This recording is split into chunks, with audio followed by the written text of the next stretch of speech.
Hi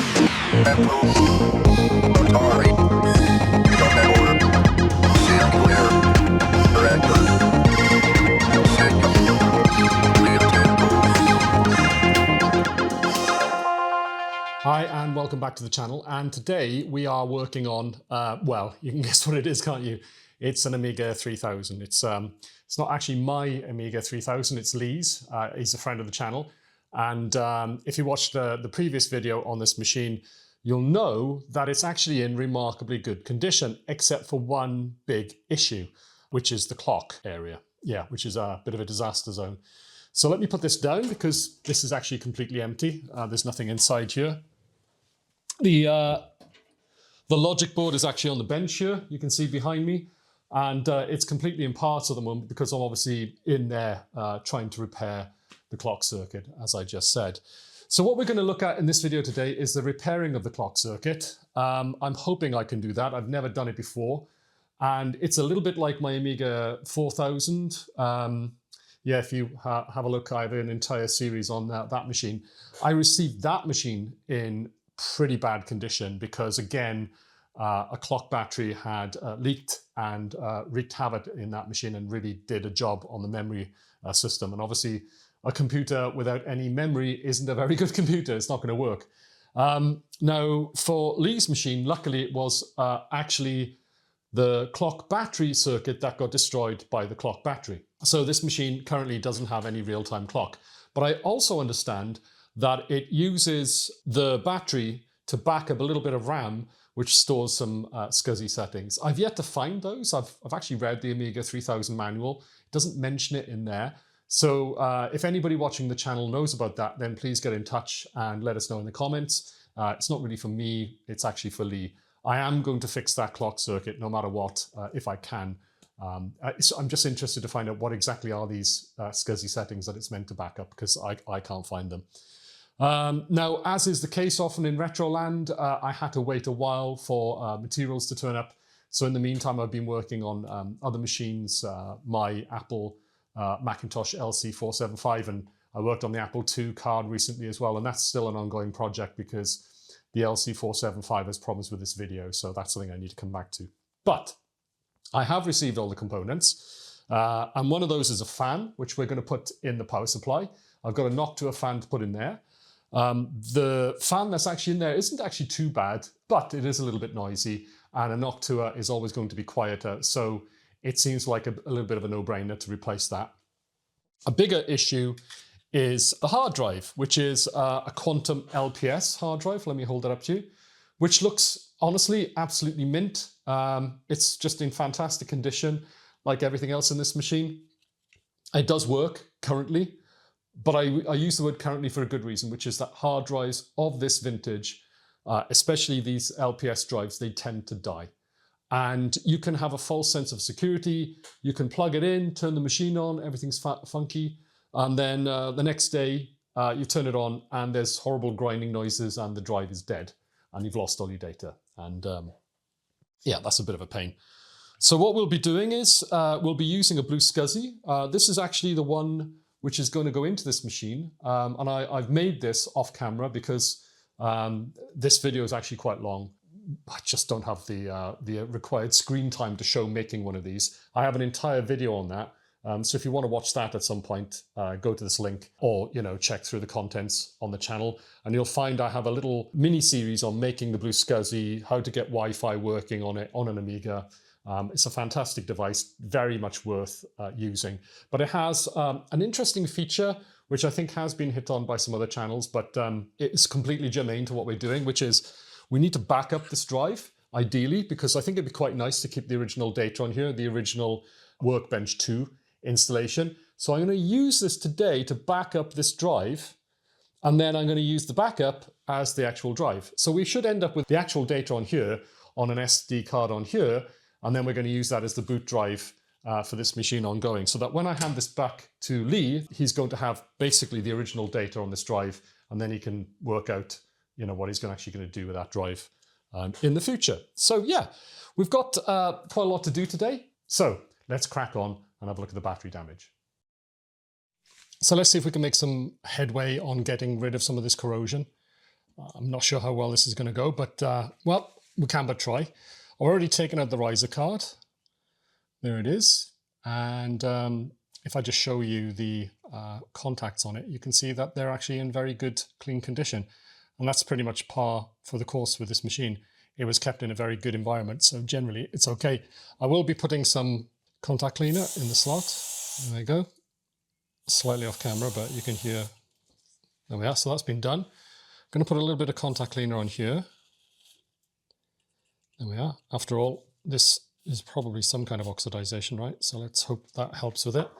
What I'm going to be using to try and get this off is a fiberglass pen. Now I'm really not sure if it's going to do the job. It seems more gentle than it needs to be, but I found that these things actually are pretty abrasive.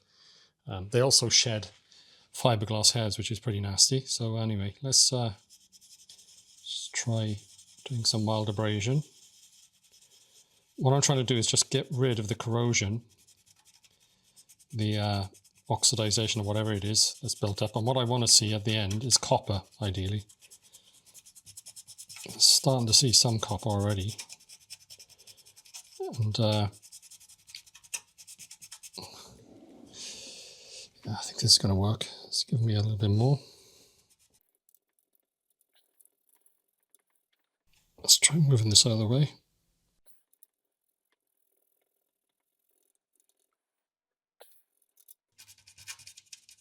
I think I'm going to cut this out a bit more. There's no need for it to be here. See if I can get it out. That's better. I can actually see underneath.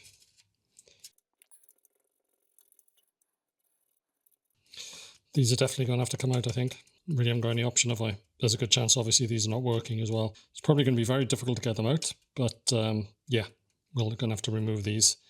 Might also have to remove this chip because there's some quite heavy oxidization running up to it. This will have to come out, this. I think these in this area. So I'm going to have to make sure that I keep these separate from each other, and I'll have to make sure that I photograph these so that I can actually keep a record of exactly what it is I need to put back if anything's working. And then if anything isn't working, obviously I'll have to source new parts and then get those in there. I would say the fiberglass pen it's okay, but it's not really abrasive enough to get through this. It's okay to remove sort of minor surface corrosion, but not the heavy duty stuff that we can see in this area. So I think we're going to have to use a Dremel, and it's going to have to be used on low power, but with one of its abrasive tips to try and get through this. But before we do that, I think we definitely need to desolder all these components in this area. Yeah, we need to get underneath it. Then we might be able to resolve what's going on in this area once we've Dremeled it. So yeah, let me do that. Let me clean this up a bit. And then I think what we'll do is we'll try and desolder these components. But before we do that, let's have a quick word from our sponsor, PCBWay. PCBWay, where you can make your tech dreams a reality. PCBWay can also manufacture for you flex and rigid flex PCBs. These are boards where elements are fully flexible or parts are flexible and rigid. The choice is yours. Whether it's PCB prototyping, PCB assembly, 3D printing, or even CNC machining, PCBWay is the way. Starting with an instant quote for your PCB projects, PCBWay will leap into action, building your PCB, assembling it for you if you wish, and once it's passed their quality tests, it'll be winging its way to you in a flash. PCBWay, PCB prototyping the easy way. Okay, well, I think you can guess what I've been up to. Yeah, I've been working on the board. Yeah, you can see that the area is now pretty much clear of components. There is still this area here, which I might want to go in and remove this chip. However, the end of this chip doesn't seem to be connected apart from the ground plane. And that being pretty large, I would assume that that's actually survived. But there does seem to be some of this, you know, corrosive substance which has got to the tip of it. So, you know, on the one hand, removing it would be sure, but it also might, you know, actually cause damage. So I think I'll probably leave it. And then over here, you can see if I go in focus that, yeah, this area is fun as well. The result is that I have this little box full of components. I've checked all of these and they're all actually good. except for the two tantalum capacitors, and you can see that one of them is actually broken there. Let me try and pick it up so I can show you a bit more easily. There you go. So this one bought the farm when I took it out because it just wouldn't come out of its socket. So I was pulling on it and it actually cracked.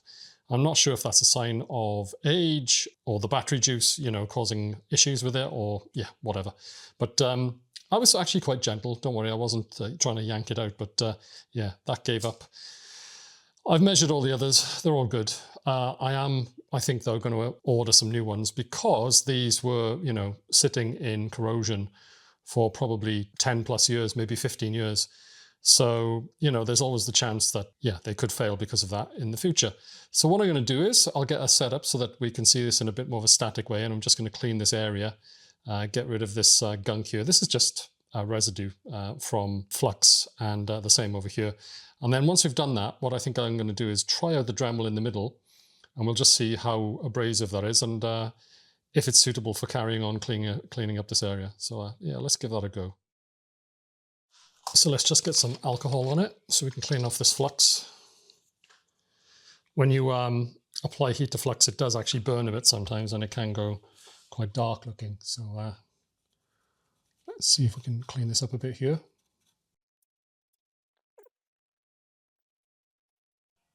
Yeah, it's pretty dirty from the, as I said, from the flux. Let's just put a little bit of alcohol on. Don't worry, I'm not aiming to get this perfectly clean. It's just to see what's going on underneath all of the dirt, the residue from the removal.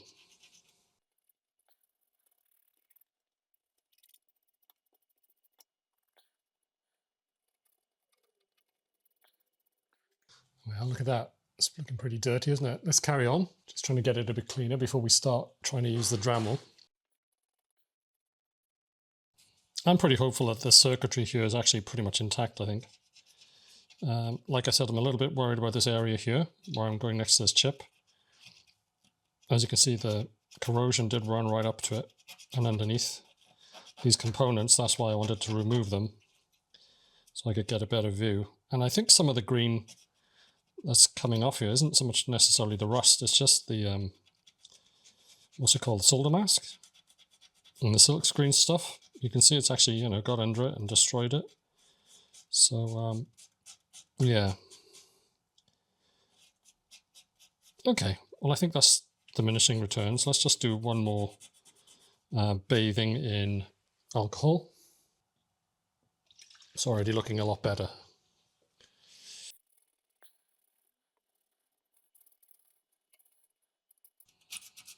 It's starting to look a lot better now, isn't it? You can kind of get back to the original board, really. Of course, there always is the chance that some of these pads have died, but fingers crossed, we might be lucky for once. Okay, I'm going to try now with the Dremel. I'm going to have to turn down the volume. This is probably going to make a bit of sound, obviously, like this. So yeah, I'm going to be quiet and I'm going to be very careful, and I'm just going to try a braiding in the center and see if it's going to do any good or if it's just not really worth doing. So yeah, let's give that a go.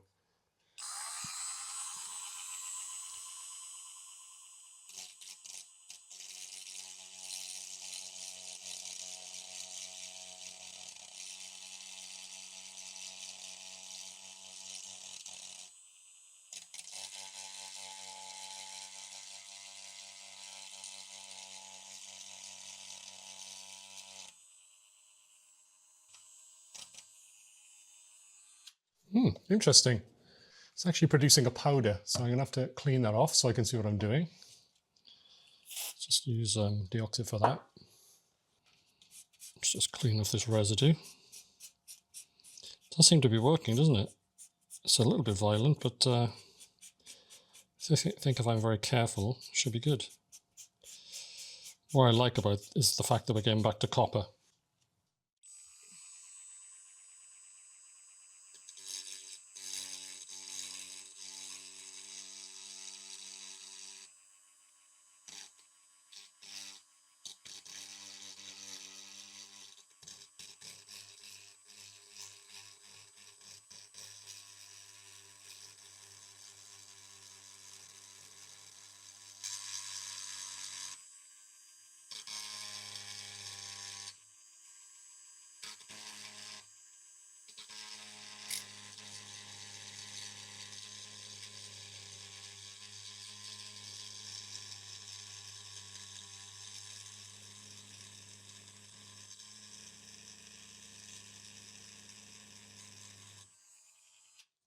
And again, let's clean it up a bit.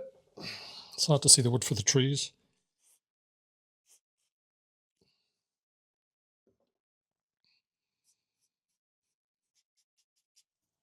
It's actually quite textured here, where the battery acid is eaten literally into the copper. I don't think it's this making that pattern. I think it's the underlying sort of like corrosion. So let's try and clean this area up a bit.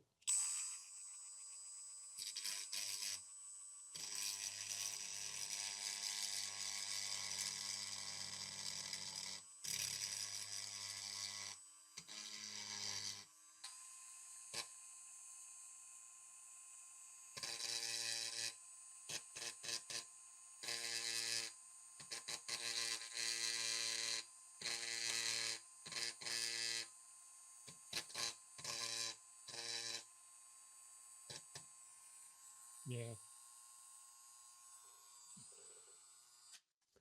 Definitely I think the copper here has become fragile and it's just breaking.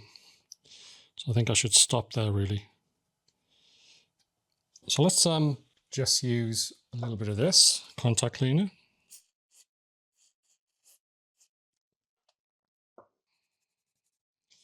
Apart from these little breaks here, which I guess we're seeing fiberglass through, quite happy with that. That's come out pretty good.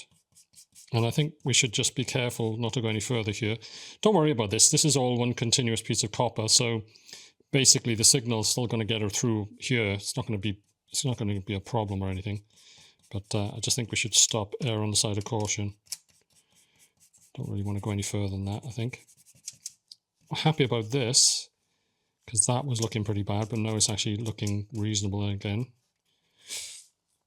In this area here, let's look. Okay. Now, at least, we've got rid of all of the solder mask, which is basically was just eroded to nothing in this area. The vias still look okay. My only real worry is, like I said, underneath this chip, because it did get quite a lot of battery acid to this area, but I think this will be okay. I think what we'll do is we'll just leave this in place.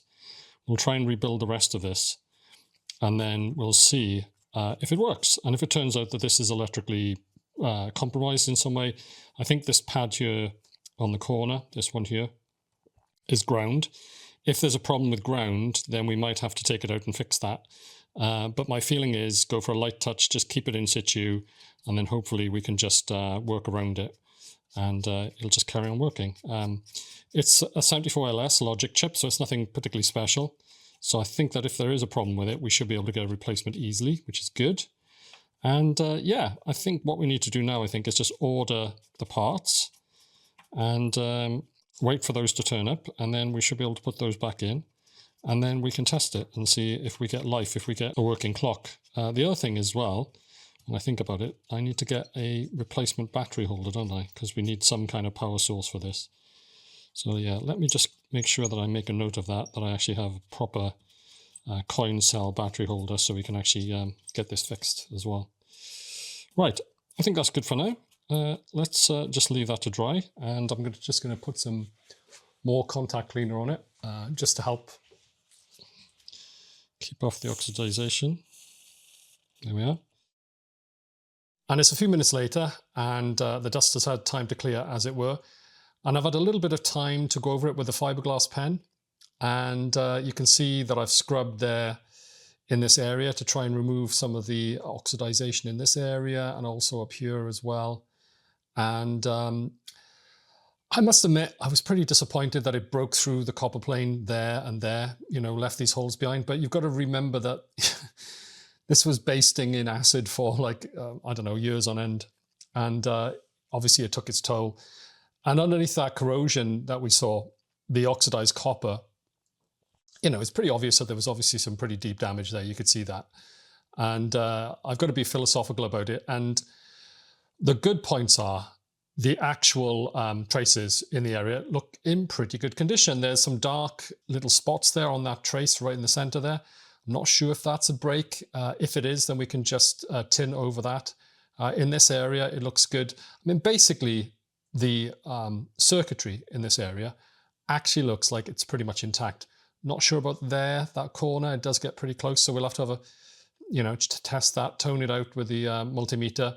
And obviously this area here is pretty close to the disaster zone as well, and also this area here. So, we have to test this and make sure that it hasn't actually caused damage in those areas. The reason why, by the way, I was so vehement about getting the oxidization off is that I didn't want it to carry on oxidizing and just basically rot away the entire board. And what I'm going to do is I'm going to leave this to dry, and once I'm happy that it's completely dry, all the antioxidant and all that sort of stuff, the alcohol is completely gone, I'm actually going to use some nail varnish to paint over this to cover it up so it doesn't oxidize. But, like I said, I'm really happy with the fact that the traces actually do seem to be intact, which is, really good news. So we're back in the damage area, and I've done a little bit more work in trying to clean it up. And when I say clean it up, in some cases, it's just a case of using the fiberglass pen to scrape away the solder mask, because it has become tainted and dark, and it's quite difficult to tell sometimes whether there's actually a break in a trace, and it's just better to scrape that off. So I've done that a little bit more. What we're going to do now is we're going to use the A3000 schematic, which I got from Dr. Chris Edwards, which is great. Thank you very much for that, Chris. I'm going to use that to tone out the traces in this area, and obviously I'm going to focus on the traces which are mainly in the damage area, but also on the periphery of it as well, because you never know what might have happened with the vapor from the battery, and yeah, it's just better to be safe than sorry. There are obviously some traces which are in a very bad position and may not be working anymore, and then there are others which are quite far away, but yeah, we just need to test them all. So we're going to go through these in no particular order, and when we find a break, if we find a break, what we're going to do is make a note of that, and we're going to go then and try and fix that. I'm just going to try and do drag soldering to basically tin the via to try and make a connection where there's one missing. I'm hoping that that will be enough to make a fix if there are any. First off, let's have a look at these. You can see we've got 3 vias, and they're connected together with 2 traces. The red traces are the ones which are on the underside of the board, and the orange ones are on top. What I'm going to do is I'm going to try and tone these out. So the first one, there is a connection on these 2 pads here. Let me turn on my multimeter and just set it to continuity mode. Just make sure that's working. Yeah, that's good. Yeah, so it's these 2 vias here, and there's a connection underneath the board. There you go. So they are connected. And then this one here has a via on top of the board. And yeah, I'm just not getting any life out of it. And it's really weird because it actually looks like it's in good condition. I can't see a break in it with the naked eye. I don't have a microscope. So, but with the naked eye, I just can't see anything. I've got jeweler's goggles as well. And when I focus in on that, it actually looks perfectly fine. But obviously there's a problem. I should point out that if you look here, you have the 2 terminals of the battery. And I believe these are the positive terminals. And you can see the power from the battery is meant to go here into here. And there looks like there might be a break there. So we'll have a look at that in a bit. But this area here, because if you can imagine the end of the battery was directly above here, this is one of the 2 areas which took a lot of damage. So I'm really obviously very suspicious about any connections here. Obviously the one underneath the board, it's underneath, so it's protected, although not invulnerable, because sometimes what can happen is acid can actually get through vias, open vias anyway at least, get through to the underside of the board and cause a lot of damage there. Luckily, there weren't any open vias in this area. Well, actually there's this one here. But yeah, I don't think acid got through to the underside, so I think we're good. But it looks like we have a break there. So that's our first casualty. We need to tin that in a little while. But this connection here looks good. Okay, let's move on. Okay, next I've got a connection here going to over here.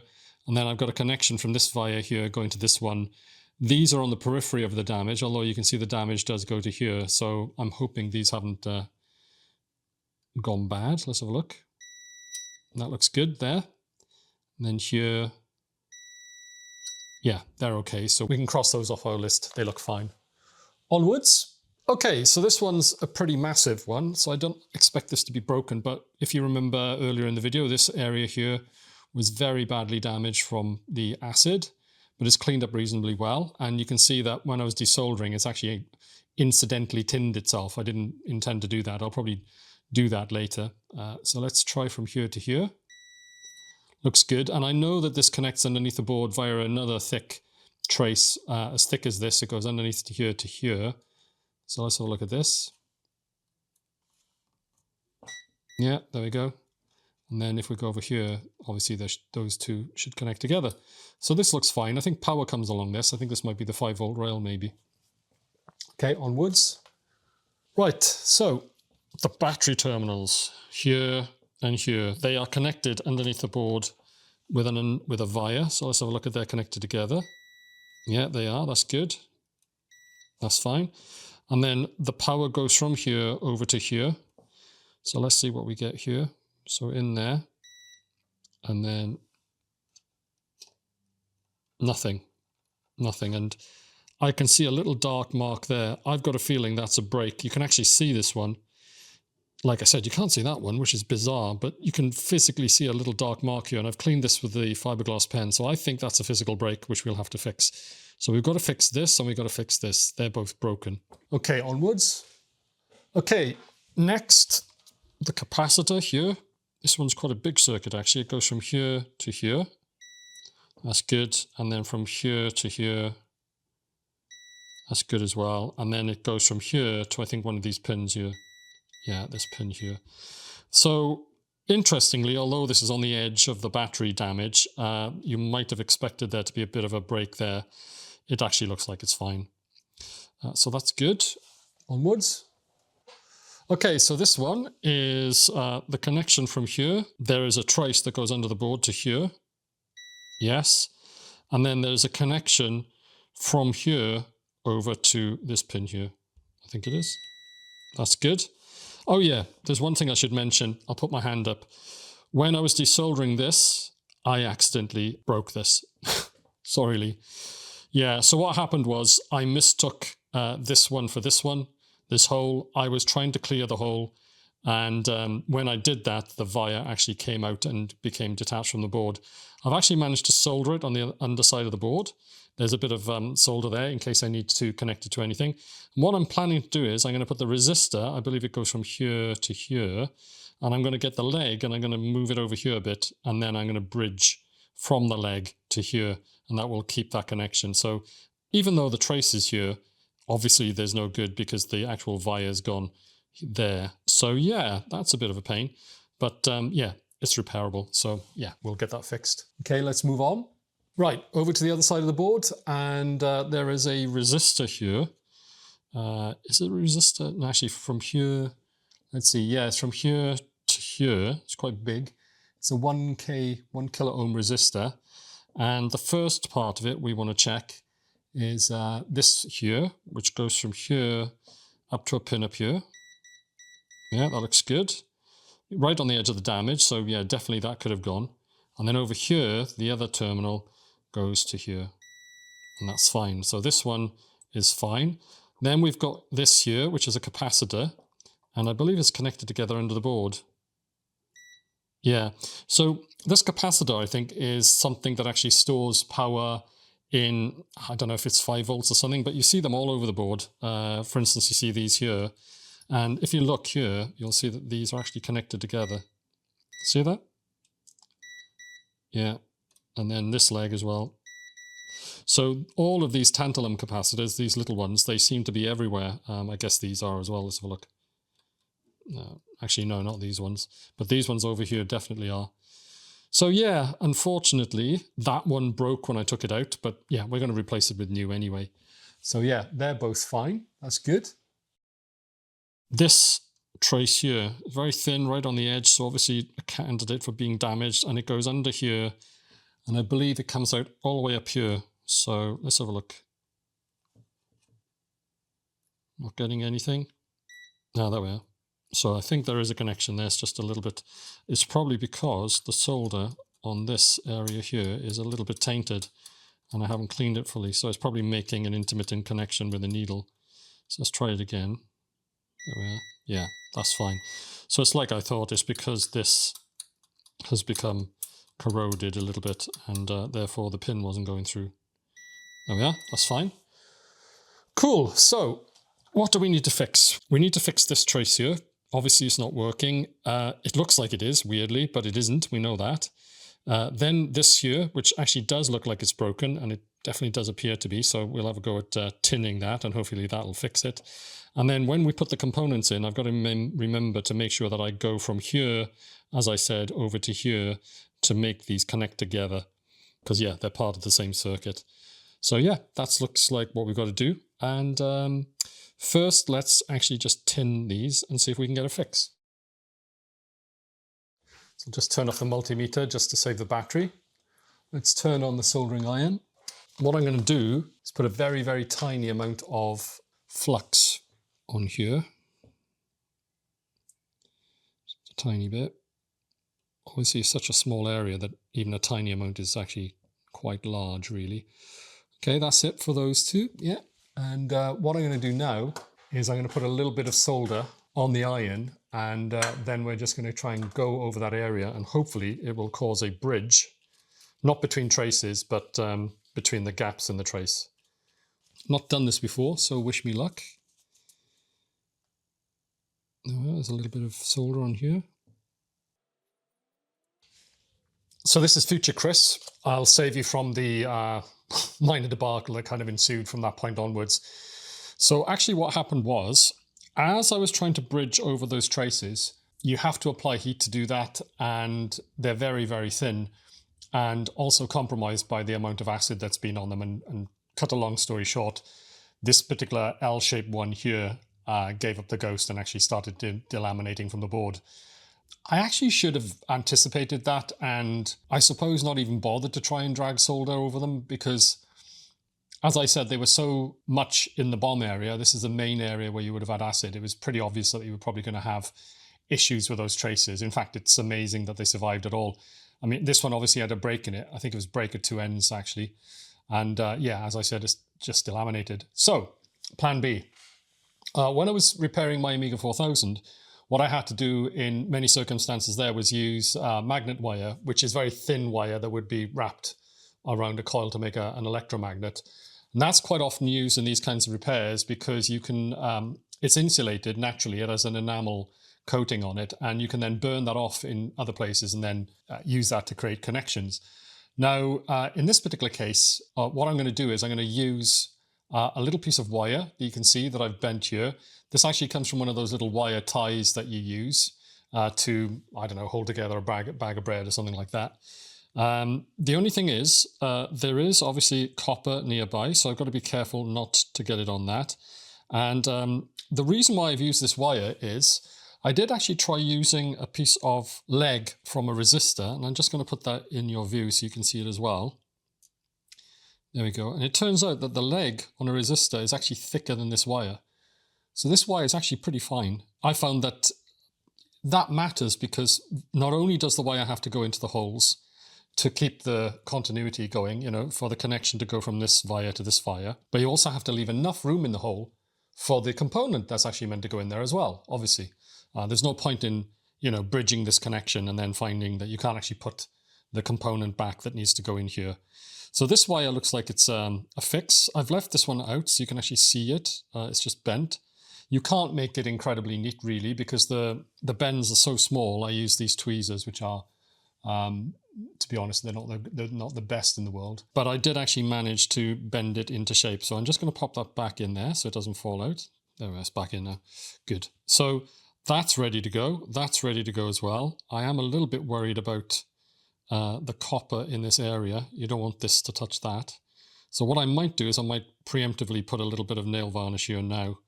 Actually, let's just do that. Make sure we don't end up with any continuity between that pin, which is carrying the power from the battery, don't forget. So here's my clear nail varnish. Let's just try and put that in there. There we go. There, well, that's protected that now. There's a kind of coating which is not conductive. You can just leave that to dry. Just put it there. I was going to do it later, but yeah. while we're talking about it, just to show that I am aware of that issue. There we go. And I'll do a little bit more of that off camera later, make sure that area is covered up nicely. So yeah, what we should be able to do now is basically just, in fact, if I just leave that in place, it's in the nail varnish. So that will kind of give it a coating around it and actually hold it in place, which is good. I will obviously then have to push it out of position slightly to get the, whatever it is, whatever component goes in there, resistor. And then obviously the battery, the new battery holder, which is here. Let me show that to you. Here it is. I actually bought it from Amiga kit. It's nice because it has the diode in place, which stops this battery being charged. This was originally a rechargeable battery, which would have recharged obviously when you had the machine plugged in. A CR2032 is not rechargeable, so you've just got to make sure that you don't have the charge from the computer try and recharge this, because it will damage it or explode or something. So that's why you need a diode. What's nice about this adapter as well, which is quite cool, by the way, this isn't sponsored, I'm just showing it because I thought it was a nice little solution. It has the pins in exactly the right spot to fit in the board. I did have to bend them ever so slightly, so maybe there are differences between one machine and another. I think it works in, I believe it's an A2000, A3000, A4000. So if you do need to put your battery back in those machines, then it's a decent solution.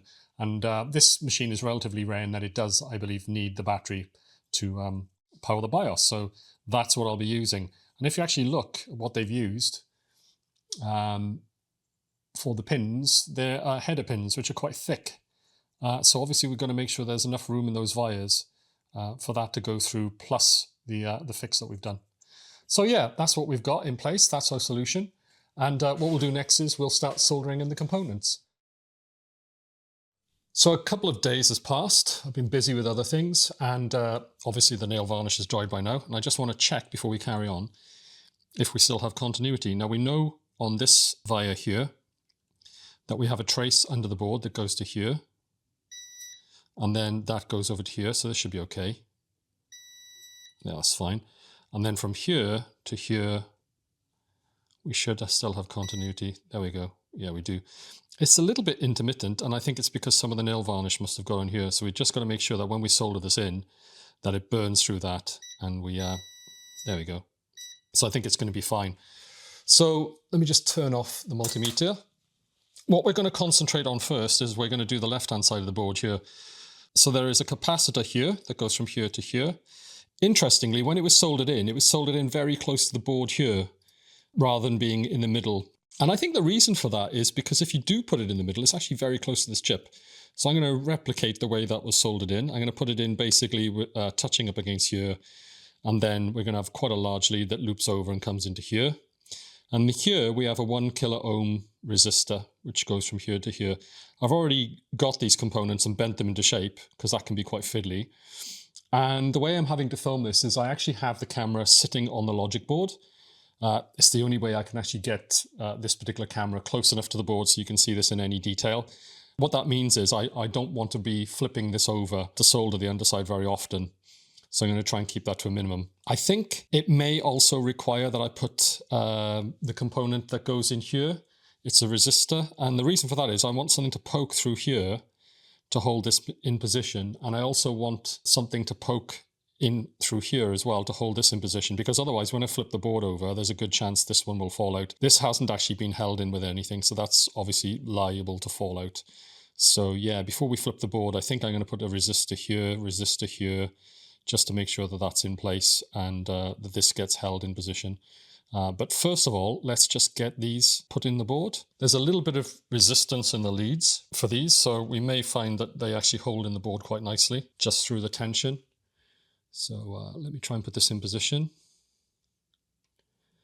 There we go, that's in. And now for the resistor. So that goes in there, through that hole there. There we are. And what might make sense as well is actually if I put a little bit of blue tack maybe. Actually no, I think that's held in just by the resistance from the legs. I think this one will be as well. Okay, so let me just cut these to length. the resistors that go here. I believe it's resistors. Yes, it is resistors. And then let me point out, between here and here we have a diode, and between here and here we have a diode. And we need to make sure that the resistor that goes in here, as I discussed earlier, is bent so that it goes further in this direction so that it can make contact with you, because the wire has been lost here. So we need to make sure that we have continuity between here and here. And the best way to do that is to just bridge some solder between the two. So really, for that to work, I need to get them pretty much touching, really. So yeah, this is probably going to be the most technically difficult resistor to get in position. And I think once I have it in there, what I will do is I will solder it on top, and that will obviously hold it in. And then this one, I think I might put a little dab of solder there as well before we solder it on the other side to hold it in as well. So let me just go and get these ready to put into position. Okay, I've got those ready. So let me just show those to you. This is the easiest one. Obviously, that's just bent to go between here and here. There we are. So that should fit in there quite nicely. And then this one is the one which took quite a lot of fiddling around to get right. So you can see that this one actually has a kink in it here, which should then make it basically go from here to here. And then I can actually put a little solder bridge between the two, and that will make up the connection. So let's get this one in position. This is going to be quite fiddly, I think. So just give me a second to try and put this in.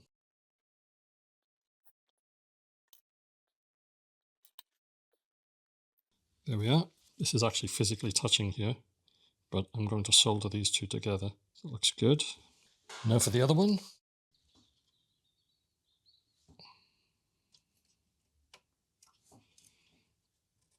There we are. We're in position. So let's put a tiny bit of solder on this one just to hold it in position there, I think. And on this one, I'm going to hold it here. So for both of those points, I just want to put a very tiny amount of flux just to make sure that it does all connect together nicely.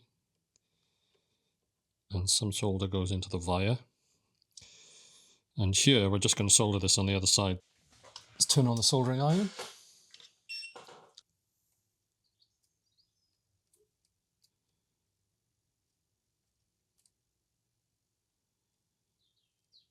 There we go. This is just on top, just to make sure that it's connected.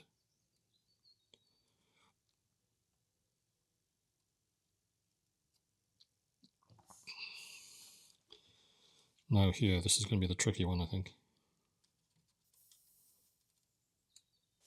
I think I'm going to have to do is put a little bit of downward pressure on this to push it against it. There we go.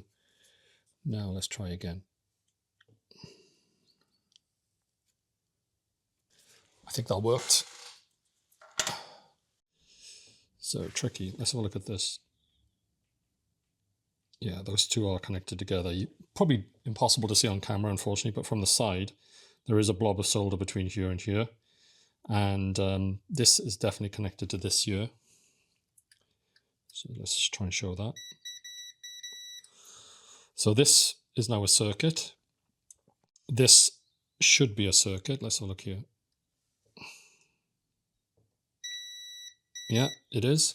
So the power is going to come from the battery terminal in through here and go into this resistor and then over to here. And then I guess it's going to charge some power in this area. I guess the resistor is there to reduce the amount of power that goes into this area. I'm not sure why that is, but it is the case. So that's fine. And yeah, these guys over here, I guess we can put a tiny little bit of flux on the top and try and get a little bit of solder into one of these holes just to hold it in place so that when I flip the board over, it doesn't fall out. So let's just do that.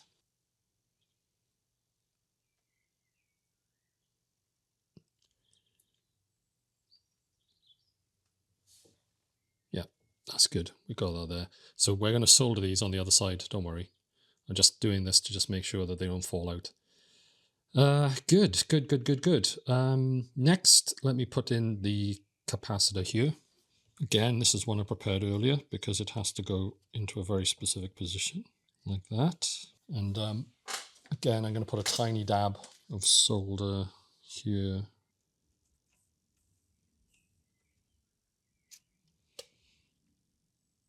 Yeah, that's gone in.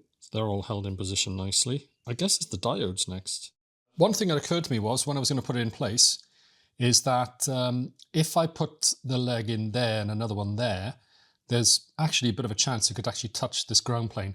So what I've done is, off camera, I've actually used my clear nail varnish and I've actually painted this whole area on top of the copper to make sure that it can't be touched. So yeah, just wanted to explain that. One thing I got to be careful of is when I put this in is that I put it in the right orientation.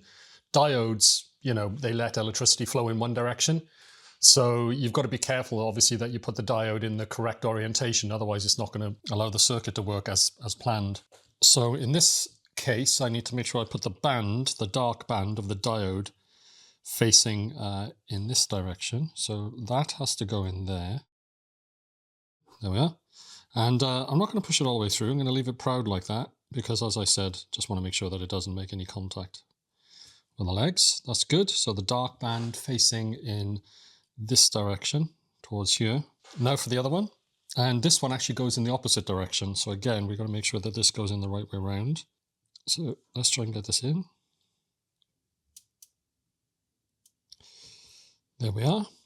So I guess the power is going to come out of here into here, out of here into here. And yeah, this all looks good. I guess this one's a little bit loose. So maybe we should do a little bit of solder on this one just to hold it in place.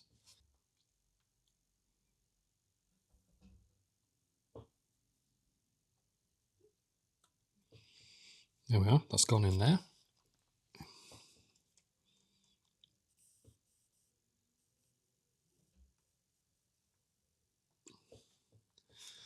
There we go.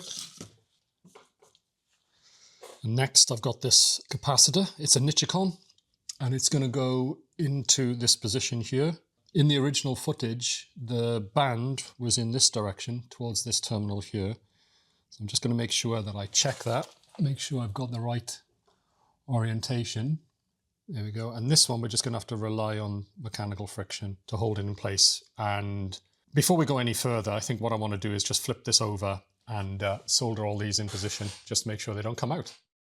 Right, so off camera, I put a little bit of flux in the position for every one of these little solders. So let's get these done quickly. Okay, this one here.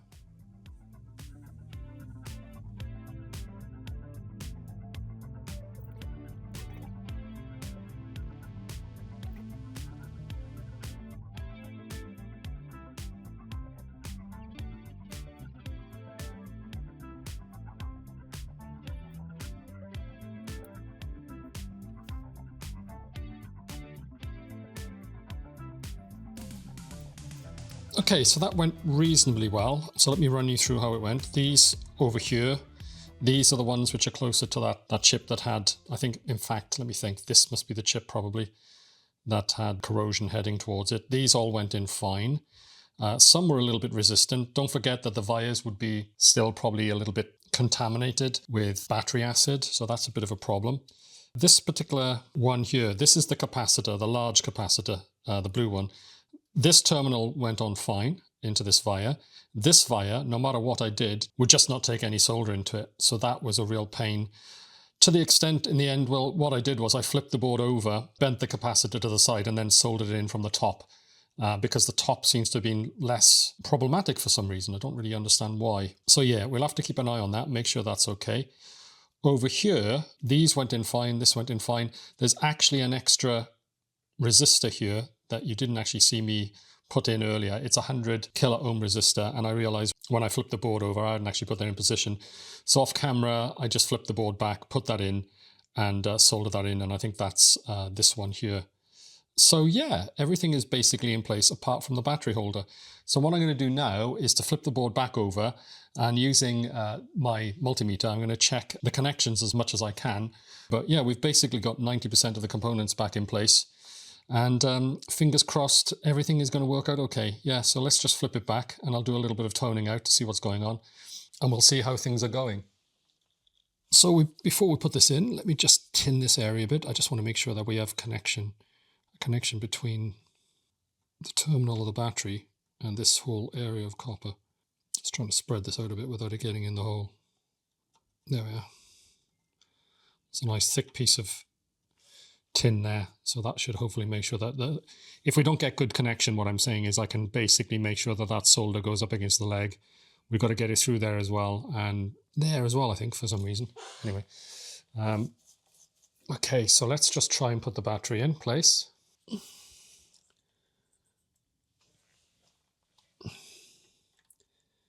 Got it in the negative hole there. Now I've got to get it through the positive hole here. Don't forget we've got a piece of pin. Ah, there we are. That went in. Okay, and now I'm just going to push it down. And hopefully that's enough. Let's see if I can push it down a bit more. That seems to be about as far as it can go. We'll flip over the board and we'll have a look on the other side, see if we can solder it. That's looking really great there. So let's just get a bit of flux in there, and in there as well. I'm going to put a lot on here because we just want to make sure this really does make a good connection, right? There's no point going through all this work only to find out that the battery doesn't have continuity. Yeah, that would be really silly. Okay, so this side of the pin, I really want to get the solder to go into that hole. So there we go. That looked good. That looked really great. Now for this one. Now that bubble a second. Yeah, that looked good. Now this one.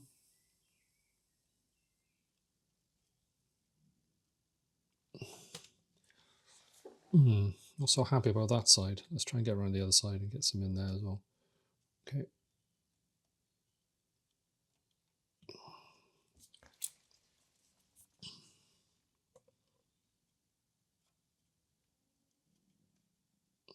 Yeah, I think that's good. Oh yeah, that's good connection there, definitely. Fantastic. Right then, let's give this a bit of a clean up. And I think we can then flip back over and measure if we're actually getting 3 volts across that circuit. Okay, so I've managed to get the multimeter set up so we can see it this time. I've got it set to DC. So we're going to try and measure the power coming out of the battery. So I'm going to go for here. And then onto this resistor here, which is where the power comes out. And oops, let's do it again. There we are, 2.656 volts coming into the resistor. On the other side of the resistor, I'm seeing 2.646. It's going into the capacitor here, the one we fixed it on earlier, and it should be going from here, I think, into this capacitor here, which is going to be difficult to measure, but it's also coming into this pin here. So do we see anything? Yeah, we see 1 volt coming in here, just over 1041 coming into this pin here. So it looks like power is making its way into the circuit. Not sure if we go in this direction, do we see anything? No, it doesn't look like it. What about here? No. What about here? No, again, nothing. So it looks like the power goes from here into this chip. So I'm assuming that this has the functionality for the clock. But anyway, we'll see. Looks like the circuit's working. So yeah, I think we need to test this and see if there is a working clock. Let's do it. Okay, well, it looks like my handiwork may have paid off. The electrical signals, the resistance, all that looks okay going through that area. So I think what we need to do is get the machine set up on the bench with power, and we need to test out and see if that clock is actually working. So yeah, let's do that now. So I spent a little bit of time getting this set up. I did learn something along the way, which is that the A3000 won't boot unless it has the riser card plugged in. I was actually getting a yellow warning. I read online that that seemed to be memory related, and I didn't really think there was a problem with the memory. These haven't really been touched, the what they call SIPs or whatever it is that the memory is installed with. So I thought that was a bit odd, and there's been no trauma to the board. I've been, pretty much working only in this area, so I found it a bit weird that it wouldn't boot. So in the end, I thought it was worth putting in the riser card just to count that out, that wasn't a problem. And yeah, lo and behold, as soon as I did that, the machine would actually boot up. Got the original hard disk plugged in with the SCSI cable going in there.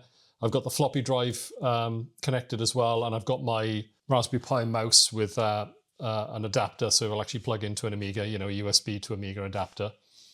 So let's boot it up and I'll show you what's going on with the clock. Doesn't take long to boot, actually. It's quite quick, surprisingly quick, to be honest. Let's just let it do that.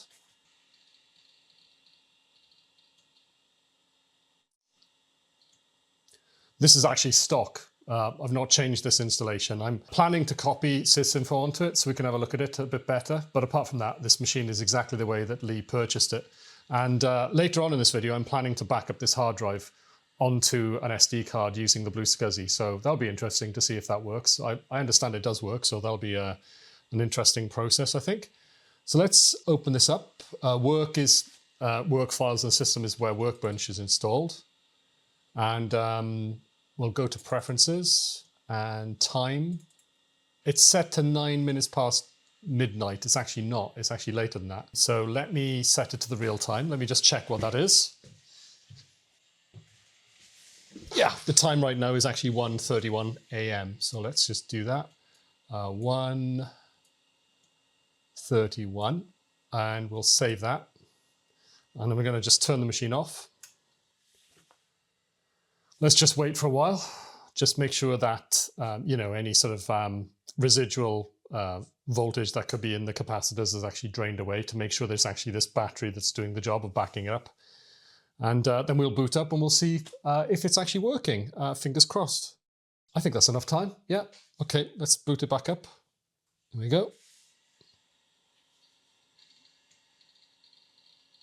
And the reason why I wanted to install sysinfo is because the system information utility that comes with Amiga is so basic that I just wanted something a little bit more verbose than that. I'm actually going to put it onto the work disk. So let's just copy it onto there.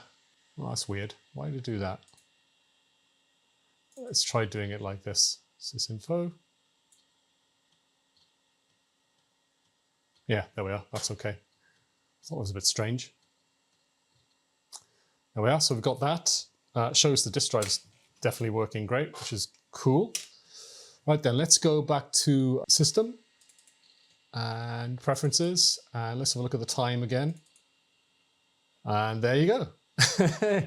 Yay, there we are. Fantastic. It's working. Well, yeah, looks like a minute has passed, doesn't it, since we just quit out and reboot the machine. So that's pretty cool. There is one other thing, which is I'm not sure how to get to the settings, because I've been told that you need to have battery backup on this to save the settings for the SCSI, but I'm not really sure how you do that. Let's try the old boot menu. So turn off the machine. I'm going to turn it back on and hold down the two mouse buttons while I turn it back on. Let's turn it back on and see if we can see anything there, if we can actually get into that menu. Let's see what happens. Oh, it's booting straight up again. Okay, let's try that again. Just wait for it to finish. Okay. And maybe we should power it up and then press the two mouse buttons. Maybe it doesn't register for some reason when it's off. Let's just turn it on. Now I'm pushing both. Sounds like it's booting again. Ah, there we go. Okay, so that must be what it is. You must have to turn it on, then press both mouse buttons. So I can boot from DF0 or Workbench. So it's not that. Advanced options. Maybe it's this. Yeah, I guess maybe it's this. I guess let's try, how do we change this so that we can, let's just change that to disabled. Change that to can I change that to disabled? No. Ah, okay. No. Startup sequence enabled, disabled.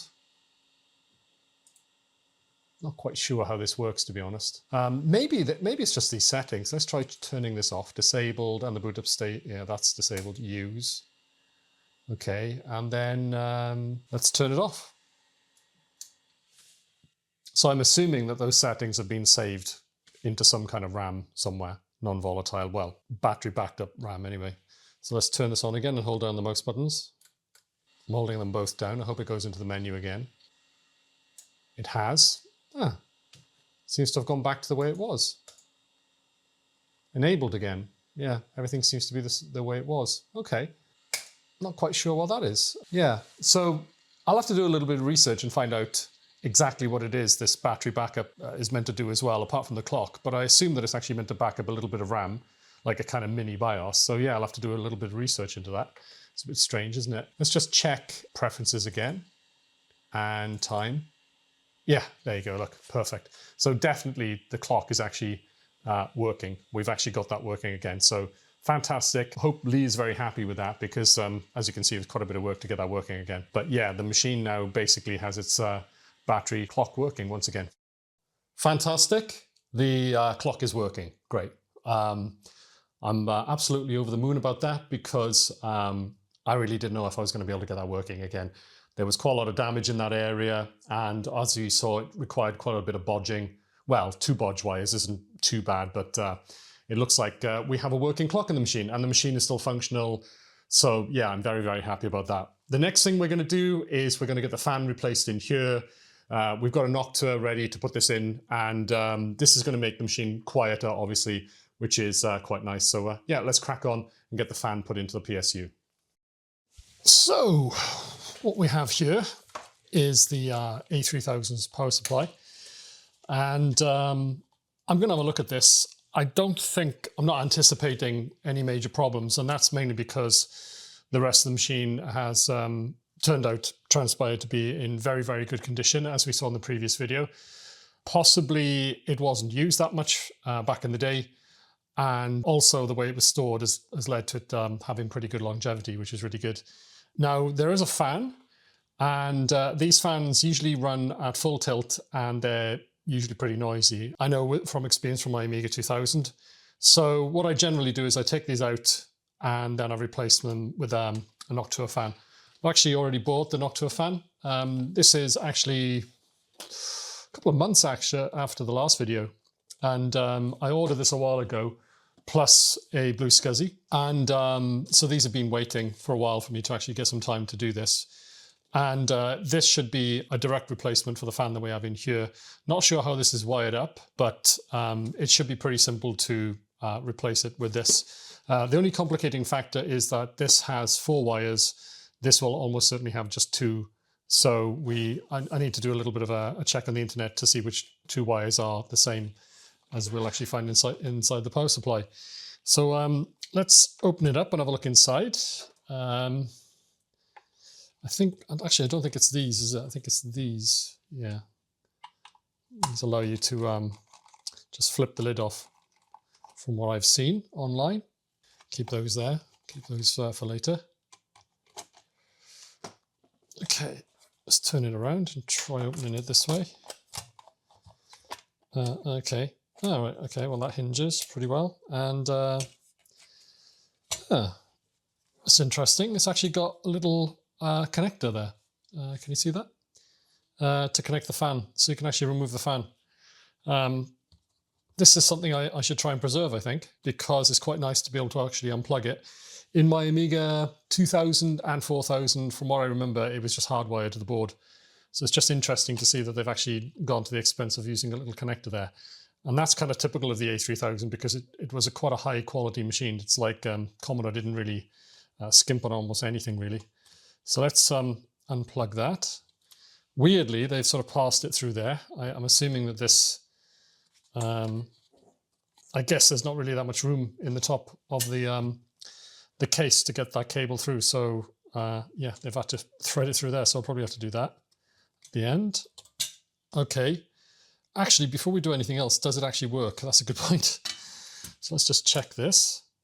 Now we know from the previous video that the power supply actually works. So check the voltages then. So I've got a power supply here, kettle lead. Now obviously this is open. You've got very dangerous voltages, so you've got to be very careful not to touch anything inside. So I'm going to be careful to do that. I'm going to hold the case from the outside. There we are.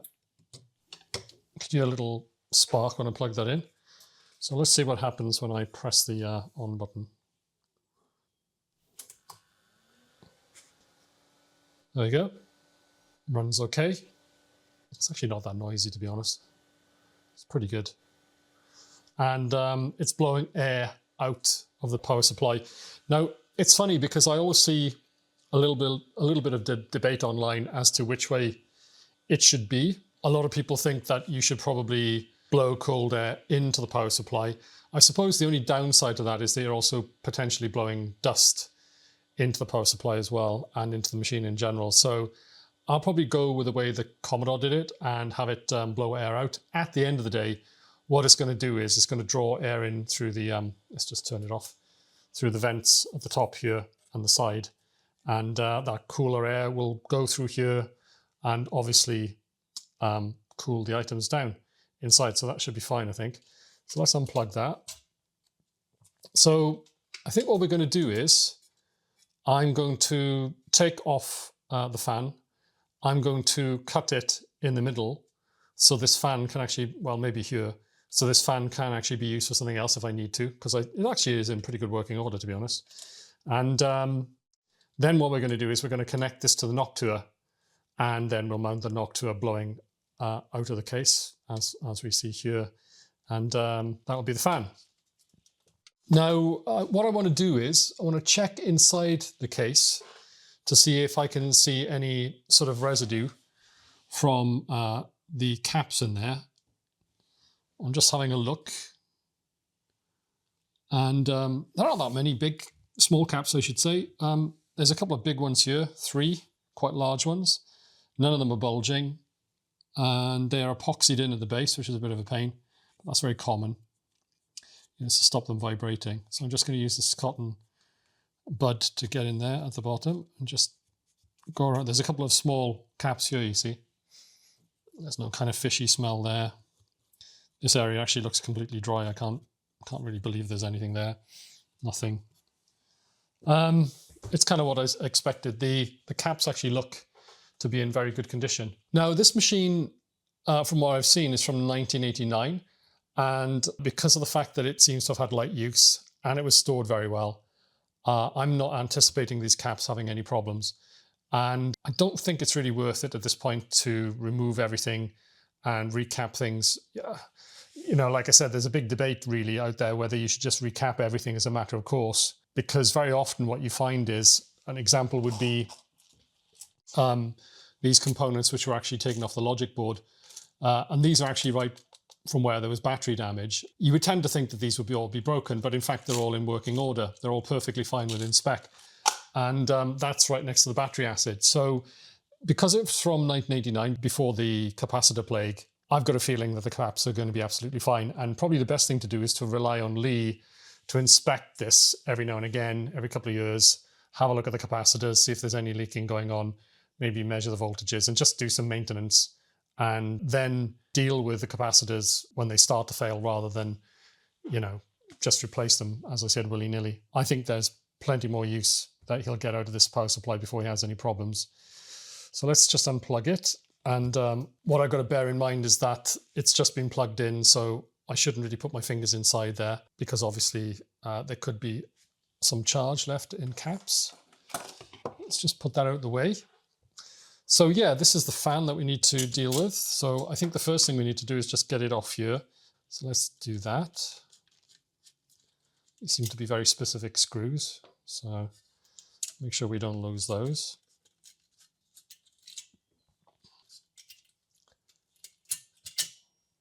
There we are. Out comes the fan, which is great. Let's have a quick look at the Noctua fan. I always feel bad about buying these because they come with all this stuff for modern machines, you know, extra adapters and all that, and I end up not using any of it, and it's just a pity because I just end up, I don't throw it away, but I don't really have use for this stuff. So there's the fan itself. Now, let's put this away because I don't need these. I won't need anything, basically. I won't need the rubber mounts or anything, I don't think. So, yeah, as we can see, same thickness. The only difference here is we've got these rubber mounts which do add about 2.5 to 3 millimeters in depth. If that's a problem, I think you can take them off. Yeah, you can. But I would like to keep them if I can because they reduce vibration. Does this one have an arrow on it showing airflow direction? No, it doesn't. Okay, but I remember that it's the label side that actually is the direction that it blows air in. And as I said, I'd like to keep as much of this as I can. So what I'll do is I'll kind of put this back to here. And this feels a bit brutal, but we have to do it. There we are. Put that out of the way. It's a spare fan. It's actually, like I said, it's not a bad one. So I think we'll keep that for another time. And this is the connector. So let's strip this off. There we go. That's okay.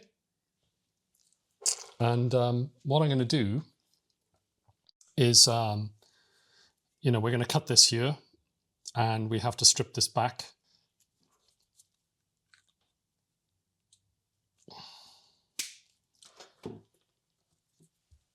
Now, the funny thing is, once I know which of these are the two wires that I need, I can actually wire this up backwards because I can basically put this into the case one way or the other. I can just flip it. I suppose it might be quite nice if we can have this pointing outwards, just to see the branding, I suppose.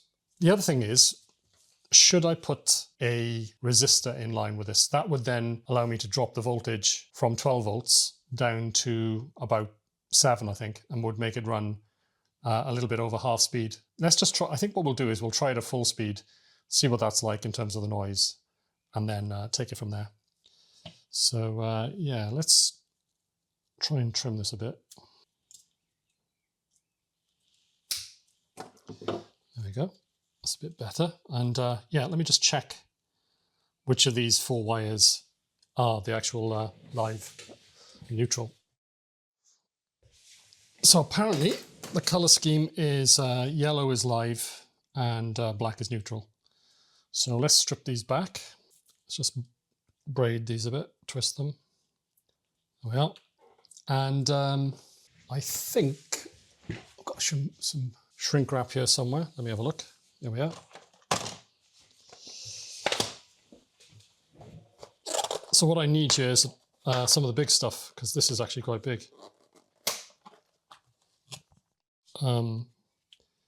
There's this, which I don't think is going to work. Well, maybe.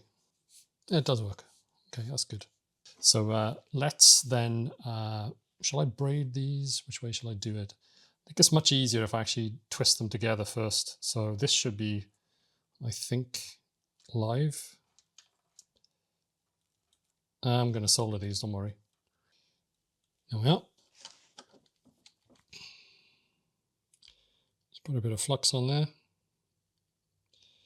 Same on here. What I'm going to do is I'm going to tin this and tin this. There we are. Okay, so soldering iron on. There we are. And I'm just going to melt a blob onto here and then present it to the wire, and it should.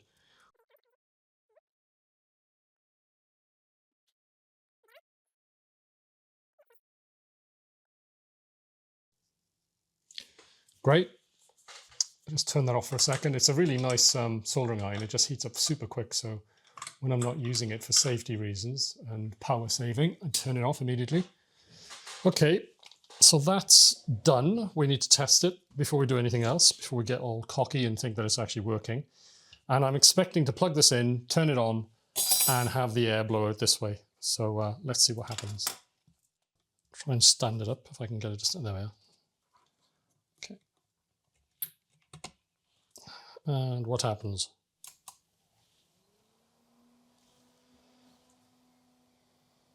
Yeah, definitely quieter.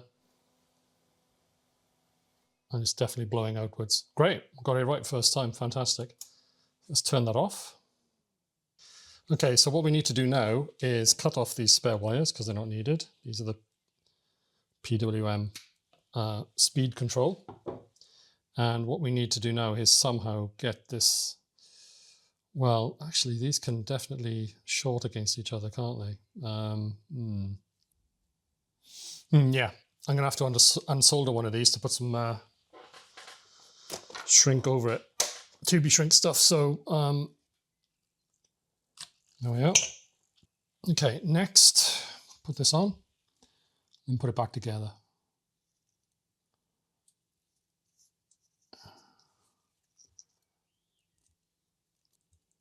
There we are. Okay. Hopefully we can get this over the top. Yeah, it does go over, which is good. And I need to heat that up.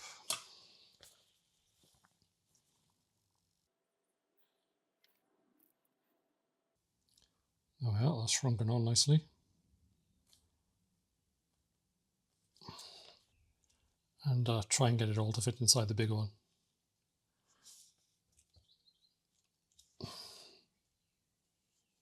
Yeah, that's nice. And now we'll shrink this on top. Oh, we're sure it works. Okay.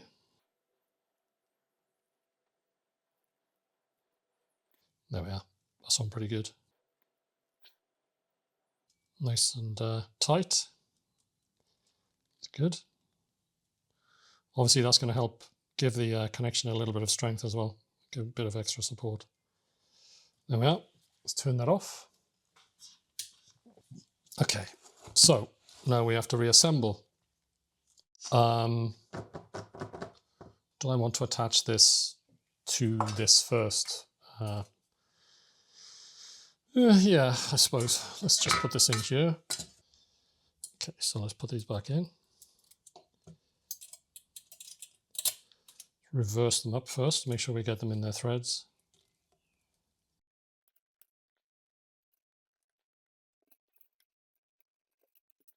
I'm just getting them in roughly first, and then, once I'm happy they're going in okay, I'll just tighten them up.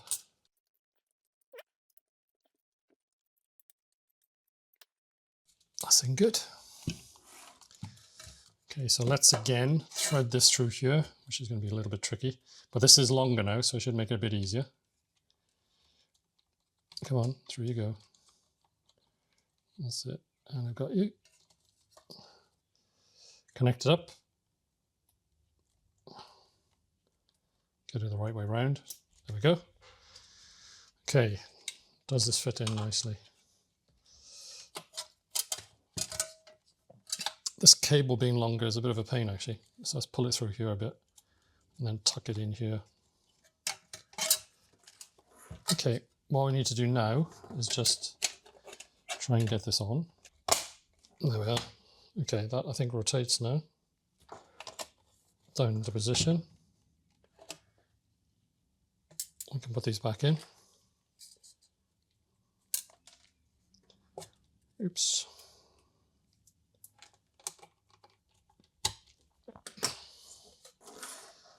And hopefully we should be good. Let's test it one more time.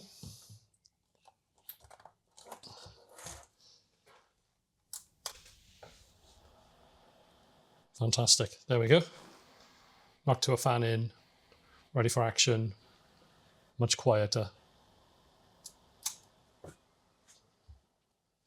Great. Okay, so we'll put this aside and we'll keep this for later when we obviously reassemble the machine. Fantastic. Keep this for later when we obviously reassemble the machine. Fantastic. Great, there we go. So the knock to a fan is in. And yeah, it has reduced the sound in the PSU. As I said earlier, I didn't really think that recapping this is worth doing at this point. There's quite a lot of work which has gone into this machine anyway. So I'm going to leave it to a future person to recap the machine when that's needed. Because it came from the 1980s, the late 1980s, there's a very good chance that the caps in this machine are actually really good quality, and they probably will last a very long time. And I'm not really a big believer in just recapping things just because you can. If it was from the mid-90s, I would have definitely recapped everything because that was a disaster zone in terms of cap quality. So yeah, that's done. The next thing we need to do is we need to get the Blue SCSI and back up this drive. As we discussed earlier, it'd be really nice to keep the original data from here and give that to Lee. And he can keep this drive then as a backup and do whatever he wants with it, but he'll actually be running his data off this Blue SCSI, which also will allow him to have Wi-Fi as well. He can set up his machine to have Wi-Fi too. So that's going to be a fantastic benefit as well. So yeah, let's see if we can back up the data using the special feature of this Blue SCSI. So this is the Blue SCSI we're going to be using today. It's actually not the one I'll be using eventually because that's actually over there. It's in a kit, which I haven't actually assembled yet, and I won't be doing that on camera. I've actually done that in another video, so I'll link to that so you can watch that video, and it goes into, you know, how to make the actual Blue SCSI in depth. There are a couple of things on here which I need to show you. There are a couple of jumpers which need to be put in a certain position, and if you don't do that, then it's not actually going to work. So let's just do a little bit of a close-up, and I'll just show you putting those into the right position. Okay, so let me just show you the two jumpers. There's this one here called Initiator. Just show you that. Can you see that? Initiator. There it is there in the middle. And then there's also this one here which says Target or Initiator. So we need to set both of those to being Initiator. So let's put that on there. That's now closed. So that's Initiator mode. And then here We move that over and that is now ready. Okay, so those are now in position. That's set as initiator and that's set as initiator. I've tried using termination power, which means that this hard drive, the one we're going to back up, is actually getting power from Lee's A3000 power supply here. The SCSI cable can actually supply enough power to power this. In fact, that's normally how I would use it. I wouldn't actually necessarily plug in a power supply. It's enough to basically drive the Pico. What I found is that when you're backing up a drive, it doesn't necessarily supply enough power, I think. At least when I tried it using only termination power, it didn't actually back up. So that probably indicates it's not quite enough power. So for you to be able to see this, I'm going to put this on here on top of the power supply using a piece of paper so it doesn't short underneath. And I'm also going to make sure I don't block the ventilation holes there. So I'm going to give the card some extra power using the floppy connector here. So there we are. This is now powered. This is powered there. They're both plugged into the same SCSI cable. And if I put this here, we should be ready to go. The only thing we really need now is for the SD card to be prepared. So let's just go over to my PC. And what we're going to do is we're just going to set this up ready to actually receive the data from this hard drive. So in terms of setting up the SD card, it's really simple. If I right click on here and I go to format, you can see I've done it as exFAT. There's the size. I'm using quite a small card. 1.8 gigabytes. Now, bear in mind that the original hard drive was something like 60 megabytes, something like that. So, you know, this is huge by comparison. I'm going to give this to Lee. If he wants to change it for a larger one, then he can obviously use something like WinUAE, put this image in, copy the data over to a larger image, etc., etc. Once that's formatted, you need to create a file on the SD card called BlueSCSI ini. BlueSCSI will look at that and then obviously get some initialization settings from it. And if we open it up, you can see the only thing we have in it is the SCSI information. And I'm turning on initiator mode by having this command, initiator mode in camel case equals 1. That's it. That's all we have to do. So let's go over to the actual hard drive and let's try backing it up. Okay, that's done. So we've got initiator set true on here. Let's pop it in here. And I've got a microphone set up here close to the hard drive. So I'm going to let you listen to that so you can actually tell the difference between what it would normally be like and what it's like when it's actually backing up.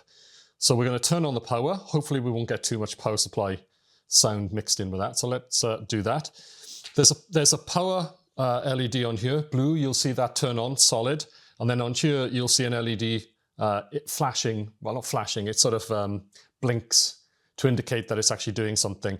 Unfortunately, because this is a BlueSCSI with a Wi-Fi feature, you can't use the console on this as far as I can see. I have tried it. I did actually plug in a cable here, a USB, and I've actually used that before to actually see the debugging data coming from the BlueSCSI live.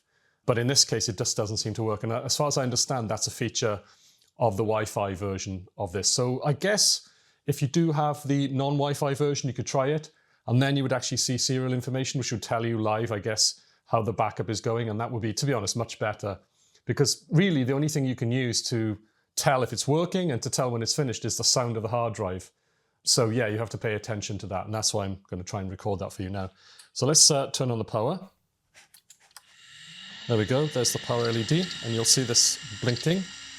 And you can hear the hard disk is initializing. Yeah. You can hear a little rattling noise. That indicates it's actually doing something. It's quite subtle. Now, this copies at a speed of about roughly 3 megabytes a second as far as I understand it. It's a 16 megabyte drive. There we are. You can hear some definite heads moving there. So this should take approximately 20 seconds to back up, I guess, something like that. So really, realistically talking about, SCSI drives from the day, they wouldn't have been that massive. So most of the time, you're probably talking about a couple of minutes to back up an entire hard drive. You can hear some heads going then again. And what I found is that when it completes, it will actually power down the hard drive. So let's see if it does that.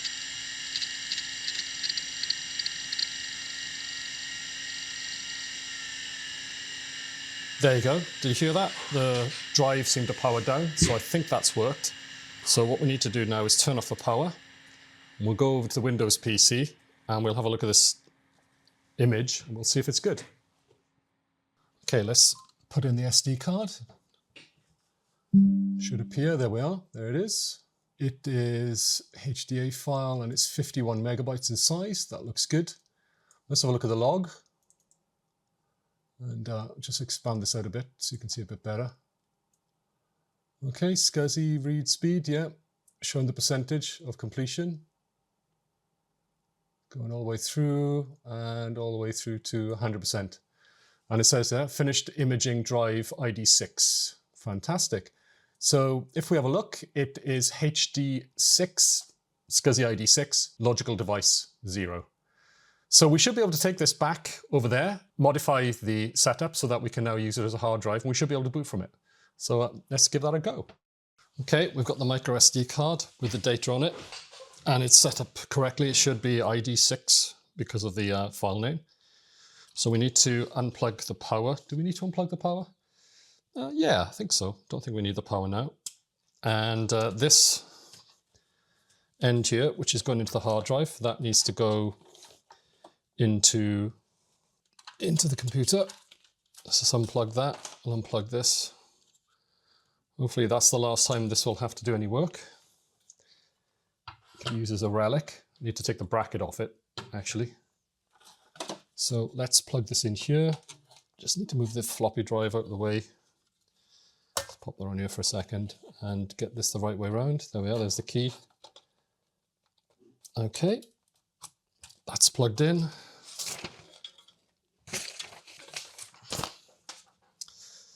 Okay, so this is ready to go. Let's put this in a position where we can see it more clearly.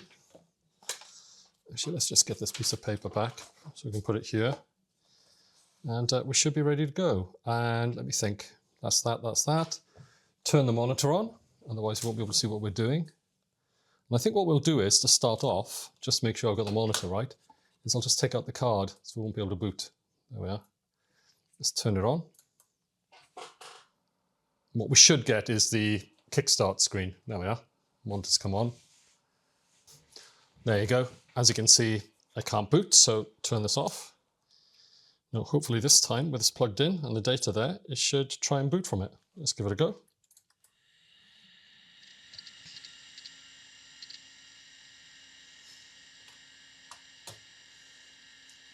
It's quite tense, isn't it? Let's see what this is doing. Something's going on. Oh, hang on, just realized, made a mistake. This has initiator mode still set on it, so it's not going to boot off it. So let me just go back to the Windows PC and turn that off, just by deleting that setting in the ini file.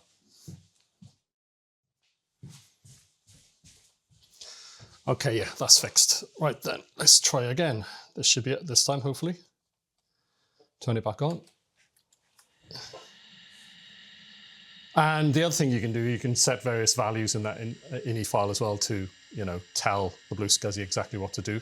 I'm just using nothing, it's just auto-detecting. So not sure if that makes it boot a little bit more slowly. Why is that not working? Of course.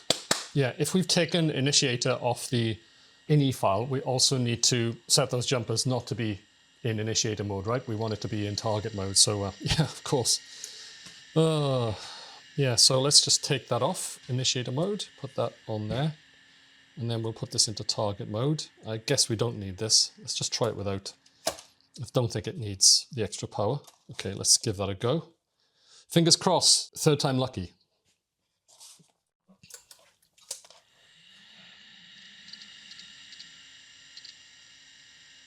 Ah. Hey, there we are. Fantastic. Wow, what an amazingly fast boot up that is. That's just crazy. Unbelievable.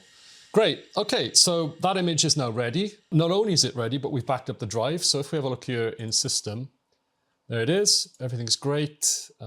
Time, yeah, there's the time, 11:38. So that's all fantastic. And then in work, which is actually the place where the user would have their files, there's sysinfo, which I copied onto this drive earlier in the video, if you remember.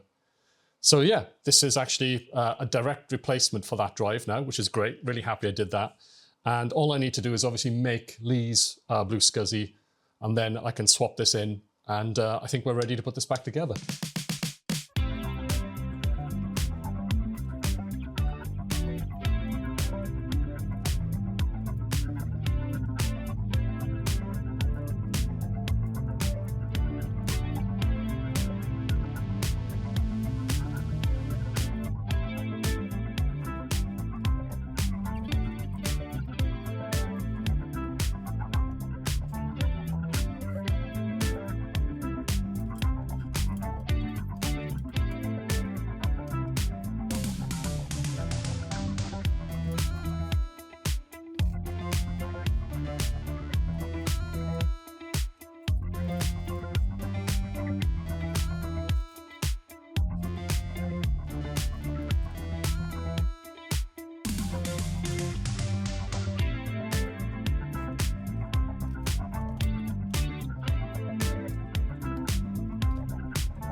Fantastic, eh?